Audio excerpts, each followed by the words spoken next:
नमस्कार, India news Haryana पर आपका स्वागत है। मैं हूं आपके साथ हेमंत कुमार और चलिए रुक करते हैं फटाफट खबरों का। कोरोना के बढ़ते संकट से निपटने के लिए सुप्रीम कोर्ट ने केंद्र सरकार से जो नेशनल प्लान मांगा था उस पर सुनवाई हुई। सरकार ने अपना प्लान दाखिल किया। सुनवाई के दौरान अदालत ने सवाल किया कि वैक्सीन के अलग अलग दामों पर केंद्र क्या कर रहा है। अगर अभी भी स्थिति नेशनल इमरजेंसी नहीं है तो ये क्या है। सुनवाई के दौरान ऑक्सीजन और वैक्सीन की सप्लाई पर भी चर्चा हुई। अदालत ने ऑक्सीजन समेत अन्य मेडिकल जरूरतों पर डाटा मांगा। अब शुक्रवार को इस पर सुनवाई होगी। कोरोना संकट को लेकर सुप्रीम कोर्ट में हुई सुनवाई में केंद्र सरकार की ओर से सर्वोच्च अदालत में अपना जवाब दिया गया। केंद्र सरकार की ओर से राज्यों को ऑक्सीजन सप्लाई पर लेटर भेजा गया है। सुप्रीम कोर्ट ने कहा कि सुनवाई का मतलब हाईकोर्ट में चल रही सुनवाई को रोकना नहीं है। हाईकोर्ट स्थानीय हालात को बेहतर समझ सकते हैं। राष्ट्रीय मुद्दे पर हमारा दखल देना जरूरी है। सुप्रीम कोर्ट ने सुनवाई का मतलब साफ करते हुए कहा कि हम राज्यों के बीच समन्वय बिठाने का काम करेंगे। लेकिन इस बीच सॉलिसिटर जनरल का केंद्र की तरफ से जवाब भी सामने आया। अदालत में सॉलिसिटर जनरल ने कहा कि कोरोना की पहली लहर 2019-20 में आई, लेकिन दूसरी लहर का किसी ने अंदाजा नहीं लगाया था। हमने इसको लेकर भी कई अहम कदम उठाए। केंद्र सरकार राष्ट्रीय लेवल पर हालात को मॉनिटर कर रही है। सुप्रीम कोर्ट ने सुनवाई के दौरान कहा कि अभी उन्होंने केंद्र द्वारा दाखिल प्लान नहीं देखा है। उम्मीद है कि राज्यों को भी इसका फायदा होगा। हम इसे देखेंगे। सुप्रीम कोर्ट ने केंद्र सरकार से ऑक्सीजन सप्लाई और उपलब्धता का डाटा मांगा। साथ ही मेडिकल सुविधाएं, जरूरी दवाओं को लेकर क्या कदम उठाए गए इसे लेकर के भी जानकारी मांगी। केंद्र सरकार को अब सुप्रीम कोर्ट को वैक्सीनेशन के मिशन पर भी जानकारी देनी होगी। वैक्सीन के अलग अलग दाम को लेकर के भी सुप्रीम कोर्ट ने सवाल किया है। सुनवाई के दौरान जस्टिस एसआर भट्ट ने कहा कि सेना, रेलवे के डॉक्टर्स केंद्र के अंतर्गत आते हैं। ऐसे में क्या इन्हें क्वारंटीन, वैक्सीनेशन और अन्य इस्तेमाल में लाया जा सकता है? इस पर क्या नेशनल प्लान है? इस वक्त वैक्सीनेशन बहुत जरूरी है। वैक्सीन के दामों पर केंद्र क्या कर रहा है? दरअसल अदालत में सुनवाई के दौरान राजस्थान, बंगाल की ओर से वैक्सीन के अलग अलग दामों पर आपत्ति जताई गई थी। इसी बीच केंद्रीय सड़क परिवहन मंत्री नितिन गडकरी का बयान सामने आया। गडकरी ने कहा कि हमारे पास ऑक्सीजन का अभाव है, सुविधाओं की कमी है। ऐसे में फिर भी जनता की जान बचाना प्राथमिकता है। देश की राजधानी दिल्ली में ऑक्सीजन के संकट को लेकर हाईकोर्ट में सुनवाई हुई। दिल्ली के एक निजी अस्पताल ने अदालत को बताया कि उन्हें जितनी ऑक्सीजन मुहैया करवाई गई थी उसकी मात्रा कम कर दी गई। निजी अस्पताल ने कहा कि अब उनके पास ऑक्सीजन नहीं है। हाईकोर्ट ने अब दिल्ली सरकार को ऑक्सीजन सिलेंडर की कालाबाजारी करने वालों पर कड़ा एक्शन लेने के लिए कहा है। सरकार ने जवाब दिया कि वो अपनी ओर से पूरी कोशिश कर रही है। निजी अस्पताल का कहना है कि उन्हें रोज 3 मीट्रिक टन चाहिए, लेकिन 3.2 मीट्रिक टन अलॉट किया गया। हालांकि मिला सिर्फ 2.69 मीट्रिक टन ही। जब अदालत ने पूछा कि अभी क्या स्थिति है, तब निजी अस्पताल ने कहा कि मरीज मर रहे हैं। सरकार क्या कर रही है? हम इस सरकार से तंग आ गए हैं। ऑक्सीजन आखिर कहां है? सुनवाई के दौरान हाईकोर्ट में चीफ सेक्रेटरी ने बताया कि हमने सभी ऑक्सीजन सप्लायर से संपर्क किया है। जैसे ही हमें डाटा मिलता है हम अगले 3 दिनों के लिए ऑक्सीजन को अलॉट कर देंगे। दिल्ली सरकार ने कहा है कि हमने अस्पतालों से भी डिटेल मांगी है कि उन्हें कितनी ऑक्सीजन चाहिए। हम आज शाम तक इस पर आदेश जारी करेंगे। हाईकोर्ट ने कहा कि लोगों को लाखों रुपए में ऑक्सीजन सिलेंडर भरवाने पड़ रहे हैं। सरकार का कहना है क्योंकि आज सुनवाई थी इसलिए उन्होंने कोई एक्शन नहीं लिया। हाईकोर्ट ने अब कहा कि अगर कोई ब्लैक मार्केटिंग करता हुआ पाया जाता है तो उसका प्लान टेक ओवर कर लीजिए, साथ ही उसे कस्टडी में लीजिए।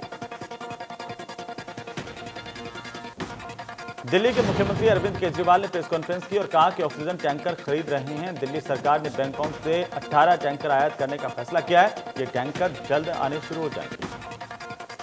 केजरीवाल ने कहा कि हमने केंद्र सरकार से इसके लिए वायुसेना के विमान देने का अनुरोध किया और उनका काफी सकारात्मक रवैया रहा है। बातचीत चल रही है। केजरीवाल ने कहा कि फ्रांस से हम ऑक्सीजन के 21 प्लांट आयात कर रहे हैं। ये रेडी टू यूज प्लांट है। इनको अलग अलग अस्पतालों में लगा देंगे। इससे हमें उन अस्पतालों में ऑक्सीजन की कमी दूर करने में मदद मिलेगी। सीएम केजरीवाल ने कहा कि दिल्ली में 1 महीने के अंदर 44 ऑक्सीजन प्लांट लगाने जा रहे हैं। इसमें 8 प्लांट केंद्र सरकार लगा रही है। केजरीवाल ने कहा कि हमें जबरदस्त समर्थन मिल रहा है। हमें कई लोगों से प्रस्ताव मिले हैं, उनमें से कई मदद कर रहे हैं। सभी को धन्यवाद देता हूं जो दिल्ली सरकार की मदद कर रहे हैं। फरीदाबाद में सब्जी मंडी एसोसिएशन ने सब्जियों की रेट लिस्ट तैयार की है ताकि जनता की जेब काटने से बचाई जा सके। मार्केट कमेटी की ओर से सभी रिटेलर्स के पास भी बनाए जा रहे हैं। सब्जी मंडी एसोसिएशन के प्रधान की माने तो सस्ते दामों में सब्जी खरीदने के बाद रिटेलर उसे 4 से 5 गुना दामों पर लोगों को बेच रहे हैं और लोगों की जेब काट रहे हैं। मंडी प्रधान ने बताया कि सब्जियों की रेट लिस्ट जारी कर दी गई है और अब मार्केट कमेटी के सचिव से ज्यादा दामों पर सब्जी बेचने वालों के खिलाफ कार्रवाई की मांग की गई है। इससे कालाबाजारी पर रोक लगी। जिला विधिक सेवाएं प्राधिकरण की ओर से न्यायिक परिसर में 3 मई को टीकाकरण शिविर लगाया जाएगा। सीजीएम ने कहा कि कोरोना पर अंकुश लगाने के लिए समाज के हर व्यक्ति को नियमों का पालन करना होगा। करनाल जिला विधिक सेवाएं प्राधिकरण के सचिव और सीजीएम ने कहा कि देश और प्रदेश में बढ़ते कोरोना को देखते हुए पंजाब और हरियाणा हाईकोर्ट ने कमेटी बनाने का फैसला किया। कमेटी हालात पर नजर रखेगी। सीजीएम ने कहा कि जिला स्तर पर यह कमेटी प्रशासन के साथ बनाई जानी है। 18 साल से ज्यादा की आयु के लोगों का टीकाकरण 1 मई से शुरू होगा। कोरोना के मामलों में लगातार हो रही बढ़ोतरी के चलते हरियाणा सरकार ने शादी और बाकी कार्यक्रमों की संख्या कम करके 50 कर दी है। वैक्सीनेशन में भी तेजी आने लगी। यमुनानगर में वैक्सीन सेंटर्स पर भारी संख्या में लोग वैक्सीनेशन के लिए आ रहे हैं। वैक्सीनेशन का कार्य तेजी पकड़े, इसके लिए सरकार ने अलग अलग स्तर पर प्रयास किए हैं। वैक्सीन लगवाने आए डीएसपी ने कहा कि वैक्सीन लगवाएं, मास्क पहनें और केंद्र सरकार के दिशा निर्देशों का पालन करें। अभी यही देश की जरूरत है। अंबाला में रेस्टोरेंट के सामने मैदान में युवक और महिला संदिग्ध हालत में मिले। महिला की सिर में चोट लगने से मौत हो गई, जबकि युवक नशे की हालत में पुलिस को मिला। पुलिस ने मृतक महिला के शव को नागरिक अस्पताल के शव गृह में रखवा दिया, जबकि नशे की हालत में युवक को इलाज के लिए अस्पताल भेजा गया। पुलिस पूछताछ में युवक ने बताया कि गांव टिवाना में किराना की दुकान करता है और युवती उसकी पड़ोसन है। युवक की मौत कैसे हुई, इसकी जांच पुलिस कर रही है। सिरसा में कोरोना वैक्सीन की खेप आने के बाद टीकाकरण शिविरों को सुचारू कर दिया गया। शनिवार को कोरोना की डोज खत्म हो गई थी, जिसके बाद टीकाकरण शिविर बंद कर दिए गए थे। कोर्ट कॉलोनी के मंदिर में कोरोना से बचाव के लिए टीकाकरण शिविर का शुभारंभ हुआ। आसपास के इलाके के लोगों ने शिविर में पहुंचकर टीके लगवाए। वार्ड पार्षद ने बताया कि पिछले काफी समय से वे प्रयास कर रही थी कि दूसरी बार शिविर का आयोजन किया जाए। केस बढ़ने पर टीकाकरण के लिए लोग खुद आगे आ रहे हैं। हरियाणा पुलिस ने दवाओं की कालाबाजारी की रोकथाम के लिए हेल्पलाइन नंबर जारी किया है। कालाबाजारी से संबंधित जानकारी या शिकायत मोबाइल नंबर 7087089947 और टोल फ्री नंबर पर दर्ज की जा सकती है। अगर किसी को भी इस तरह की कोई सूचना मिलती है तो वह तुरंत कालाबाजारी में लिप्त व्यक्ति का नाम और नंबर बताते हुए पुलिस में शिकायत दर्ज करवा सकता है। कोविड की वर्तमान स्थिति के दौर में ऐसे जघन्य अपराध में लिप्त पाए जाने वाले व्यक्तियों के खिलाफ कानूनन सख्त कार्रवाई की जाएगी। साथ ही सूचना देने वालों की पहचान गोपनीय रखी जाएगी। हाल ही में गुरुग्राम में पुलिस और सीएम फ्लाइंग स्क्वाड की संयुक्त टीम ने 4 लोगों को गिरफ्तार किया है। काबू किए गए आरोपी 9 ऑक्सीजन सिलेंडरों को 90,000 रुपये प्रति सिलेंडर बेचने की फिराक में थे।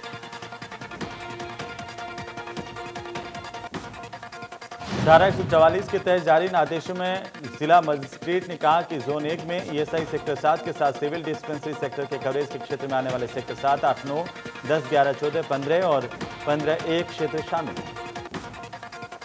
दूसरे माइक्रो कंटेनमेंट जोन में पीएससी खेड़ी कलां का कवरेज क्षेत्र शामिल है, जिसमें ग्रेटर फरीदाबाद के सेक्टर 78 से 89 शामिल हैं। तीसरे माइक्रो कंटेनमेंट जोन में एनआईटी 1 से 5, जिसमें एसजीएम नगर और सैनिक कॉलोनी का सेक्टर 48 और 49 शामिल है। इन आदेशों का उल्लंघन करने वालों के खिलाफ आपदा प्रबंधन अधिनियम 2005 की धारा 51 से 60 के तहत सख्त कार्रवाई की जाएगी। इसके अलावा आईपीसी की धारा 188 के तहत भी कार्रवाई होगी। जिले में धारा 144 लागू की गई है। इसके तहत 4 या 4 से ज्यादा व्यक्तियों के बगैर अनुमति इकट्ठा होने पर पाबंदी रहेगी। आईटीईज और कॉर्पोरेट कंपनियों के कर्मचारी घर से काम करेंगे। इसके साथ ही सरकारी कार्यालयों के कर्मचारी मुख्य सचिव हरियाणा सरकार की ओर से जारी दिशा निर्देशों की पालना करेंगे। हिसार के उपायुक्त प्रियंका सोनी ने कहा कि जिले में कोरोना महामारी को लेकर हालात पूरी तरह से नियंत्रण में है। डीसी ने सतर्कता और सावधानी को कोरोना की लड़ाई में काफी अहम बताया। उन्होंने नागरिकों से सरकार और प्रशासन के जारी दिशा निर्देशों की पालना करने के लिए कहा है। उन्होंने कहा है कि कोरोना प्रबंधों को दुरुस्त करते हुए जिले में लगातार स्वास्थ्य सेवाओं का विस्तार किया जा रहा है। संक्रमण की चेन को तोड़ने के लिए जिले में धारा 144 लागू कर दी गई है। ऑक्सीजन और रेमडेसिविर जैसी जीवन रक्षक दवाओं की उपलब्धता निगरानी बढ़ाई गई है। बल्लभगढ़ सेक्टर 25 में ऑक्सीजन प्लांट पर लोगों की लंबी कतारें नजर आईं। ऑक्सीजन की बहुत ज्यादा कमी देखने को मिल रही है। ऐसे में लोग अपने घरों, अस्पतालों में अतिरिक्त ऑक्सीजन सिलेंडर जमा कर रहे हैं।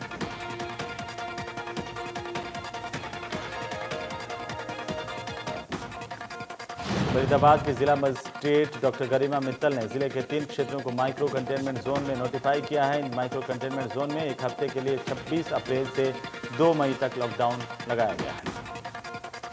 माइक्रो कंटेनमेंट जोन में बाजार बंद कर दिए गए हैं। हालांकि कहीं पर लोग सरकारी नियमों को ताक पर रखकर जान जोखिम में डालते हुए भी नजर आए। बढ़ते मामलों के मद्देनजर जिले में धारा 144 लागू है।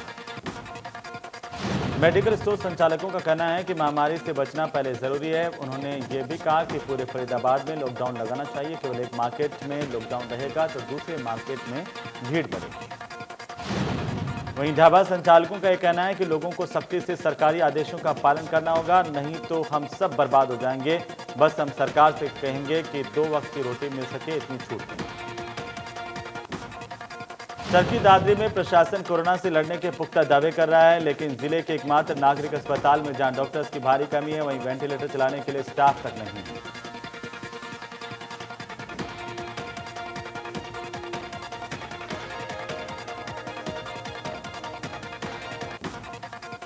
स्वास्थ्य विभाग का कहना है कि वेंटिलेटर चलाने और अन्य सुविधाओं के लिए आईएमए की मदद ली जाएगी। स्वास्थ्य विभाग ने दादरी जिले में 2 कोविड सेंटर बनाए हैं।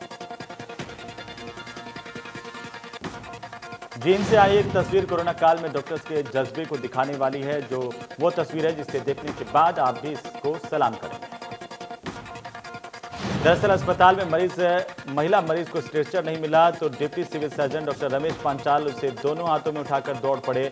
डिप्टी सिविल सर्जन हॉस्पिटल के मेन गेट से इमरजेंसी वार्ड तक महिला मरीज को लेकर के दौड़े।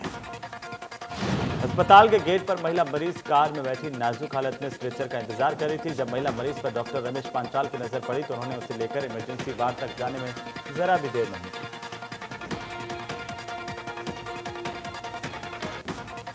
हरियाणा पुलिस के डीएसपी अशोक कुमार का कोरोना के चलते निधन हो गया। डीएसपी अशोक कुमार जिला झज्जर में तैनात थे। बीते दिनों कोरोना वायरस से संक्रमित होने के बाद उन्हें एम्स भाड़सा में एडमिट किया गया था। सोमवार 26 अप्रैल को इलाज के दौरान उनकी मौत हो गई। डीएसपी अशोक कुमार के निधन के बाद से पूरे पुलिस विभाग में शोक की लहर है। झज्जर जिले के बादली में डीएसपी के पद पर तैनात थे। डीएसपी अशोक कुमार का जन्म गांव थाना खुर्द सोनीपत में हुआ था। वे 18 अप्रैल 1994 को बतौर सहायक उप निरीक्षक के तौर पर हरियाणा पुलिस में भर्ती हुए।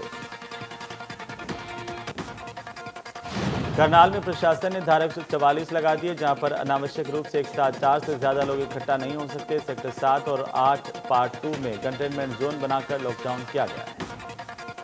लॉकडाउन सेक्टर 7 और सेक्टर 8 के पार्ट 2 में एक हफ्ते का रहेगा। शादी समारोह के दौरान हॉल में महज 30 लोग इकट्ठा हो सकते हैं। वहीं ओपन ग्राउंड में 50 से ज्यादा लोग इकट्ठा नहीं हो पाएंगे। रेवाड़ी में बीते दिन ऑक्सीजन की कमी के चलते हुई 6 मरीजों की मौत के मामले में सहकारिता मंत्री का बयान आया। सहकारिता मंत्री डॉक्टर बनवारी लाल ने अधिकारियों के साथ बैठक की थी। संक्रमितों की मौत को लेकर सहकारिता मंत्री ने बैठक में अधिकारियों को सख्त लहजे में कहा कि इस मामले की निष्पक्षता से जांच करवाई जाए। याद रहे, आगे से इस तरह की घटना नहीं हो पाए।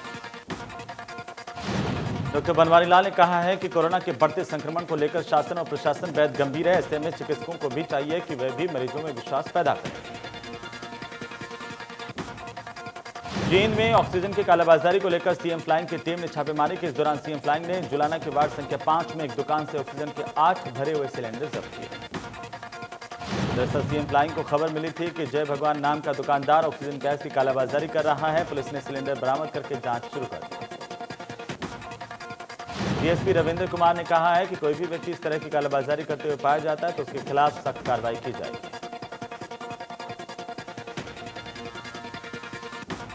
फतेहाबाद के प्राइवेट अस्पताल में ऑक्सीजन को लेकर हंगामा हो गया। दरअसल निजी अस्पताल के पास थोड़े वक्त की ऑक्सीजन बची हुई थी। इसके बाद मौके पर पहुंची सीएमओ की टीम ने 2 सिलेंडर की व्यवस्था की। सीएमओ की टीम और फतेहाबाद प्रशासन ने अस्पताल प्रबंधन को जल्द ऑक्सीजन दिलाने का भरोसा दिलाया है। अस्पताल के बाहर खड़े मरीजों के तीमारदारों ने सीएमओ को घेरा। प्राइवेट अस्पताल के डॉक्टर अंशुल सहगल का कहना है कि उन्हें रोजाना 80 ऑक्सीजन सिलेंडर चाहिए, लेकिन पूरी ऑक्सीजन की सप्लाई नहीं मिल रही। फतेहाबाद के सीएमओ डॉक्टर गोविंद गुप्ता का कहना है कि ऑक्सीजन की कमी है। अस्पतालों को जल्द ऑक्सीजन मुहैया करवाने को लेकर प्रबंध किए जा रहे हैं। हिसार के निजी अस्पताल में ऑक्सीजन की कमी से 5 कोरोना मरीजों की मौत हुई है। मामले की सूचना मिलने के साथ ही अस्पताल के बाहर पुलिस बल तैनात किया गया। जाट कॉलेज के पास रेलवे रोड पर सोनी बर्न अस्पताल में कोरोना के कई मरीजों को भर्ती किया गया। हालांकि अस्पताल के पास कोरोना मरीजों को भर्ती करने की परमिशन है या नहीं, ये जांच का विषय है। मृतकों के परिजनों का आरोप है कि अस्पताल की तरफ से हर बार ऑक्सीजन 10 मिनट में आने की बात कही गई, लेकिन ऑक्सीजन समय पर नहीं पहुंची, जिससे 5 मरीजों की मौत हो गई। बल्लभगढ़ सब्जी मंडी में अब लोगों की भीड़ नहीं लगेगी। मार्केट कमेटी ने मंडी खुलने के समय में बदलाव किया है। मंडी में अब लोगों को रिटेल में सब्जी नहीं मिलेगी। मार्केट कमेटी के सेक्रेटरी ऋषि कुमार ने जानकारी दी है कि कोविड-19 महामारी को देखते हुए जिला प्रशासन ने सब्जी मंडी खुलने के समय में बदलाव किया। मंडी अब सुबह 5 बजे से दोपहर को 11 बजे तक ही खुलेगी। उन्होंने कहा कि मंडी में थोक विक्रेता ही सब्जी खरीद पाएंगे, ताकि वे घर घर जाकर लोगों को उचित रेट पर सब्जी मुहैया करवा पाएं। इसके अलावा आम आदमी अब सीधे मंडी से सब्जी नहीं खरीद पाएगा। यमुनानगर में बढ़ते कोरोना केसेस को देखते हुए प्रशासन अलग अलग तरीकों से लोगों को जागरूक करने में जुटा है। जन सूचना एवं लोक संपर्क विभाग की वैन लोगों को जागरूक कर रही है। वैन शहर के हर मोहल्ले से लेकर गांव में जाकर प्रचार करेगी, अनाउंसमेंट करेगी कि बिना जरूरी काम के घर से बाहर नहीं निकलें, मुंह पर मास्क लगा के रखें और सोशल डिस्टेंसिंग की पालना करें। सोनीपत के सिविल अस्पताल में ऑक्सीजन की कमी को लेकर हाई लेवल बैठक हुई, जिसमें स्वास्थ्य विभाग के अधिकारी और निजी अस्पतालों के संचालक शामिल हुए। मीटिंग में अधिकारियों ने निजी अस्पताल के संचालकों को आदेश दिया है कि ज्यादा से ज्यादा ऑक्सीजन की सप्लाई की जाए। जिले में कोई पैनिक ना हो, इसके लिए मॉनिटरिंग टीम तैनात की गई।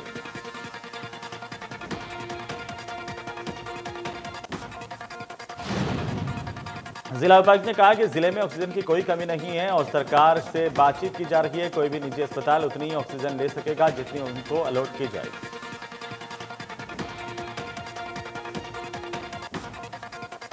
बल्लभगढ़ के सरकारी अस्पताल में कोरोना का टेस्ट कराने वालों का तांता लगा हुआ है। घंटों लाइन में लगने के बाद भी उनका टेस्ट नहीं किया जा रहा है। मरीजों का आरोप है कि अस्पताल के डॉक्टर जानबूझकर परेशान कर रहे हैं। वे पिछले 2 दिनों से अस्पताल के चक्कर काट रहे हैं। उनसे कहा जाता है कि 100 टोकन ही 1 दिन में बांटे जाएंगे।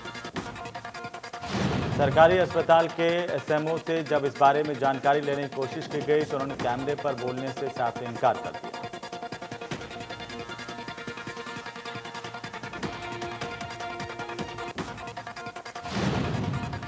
पूर्व मंत्री राव धर्मपाल का कोरोना से निधन हो गया। राव धर्मपाल मेदांता अस्पताल में भर्ती थे। उन्हें 24 तारीख को अस्पताल में भर्ती करवाया गया। बीजेपी नेता रामफल लोट का भी कोरोना से निधन हो गया है। रामफल कोरोना पॉजिटिव होने के बाद जींद के नागरिक अस्पताल में भर्ती थे। रामफल लोट सफाई कर्मचारी आयोग के सदस्य थे और कांग्रेस की टिकट पर नरवाना से विधानसभा चुनाव लड़ चुके थे। हरिद्वार में चैत्र पूर्णिमा स्नान के मौके पर महाकुंभ के अंतिम शाही स्नान में कोरोना महामारी का असर देखने को मिला। यहां पर बेहद कम लोग ही स्नान के लिए पहुंचे। हर की पैड़ी समेत अलग अलग घाटों पर सुबह से स्नान शुरू हो गया। इसके बाद अखाड़ों का स्नान हुआ। सबसे पहले पंचायती अखाड़ा, उसके बाद निरंजनी अखाड़े के संत शाही स्नान करने के लिए पहुंचे। देश में कोरोना के हालात बेकाबू हो रहे हैं। इसे देखते हुए चुनाव आयोग ने कदम उठाया। चुनाव आयोग ने विधानसभा चुनाव के परिणाम आने पर जश्न मनाने पर रोक लगा दी। चुनाव आयोग ने 2 मई को मतगणना के दिन या उसके बाद विजय जुलूस पर प्रतिबंध लगाया है। चुनाव आयोग ने जीते हुए उम्मीदवार को 2 लोगों के साथ सर्टिफिकेट लेने की अनुमति दी। देश भर में कोरोना महामारी के बढ़ते मामलों की वजह से चिंता के हालात हैं। देश में 24 घंटे में 3,30,000 से ज्यादा नए केस सामने आए। 2700 से ज्यादा मरीजों की जान गई है। 2,51,000 से ज्यादा मरीज रिकवर हुए।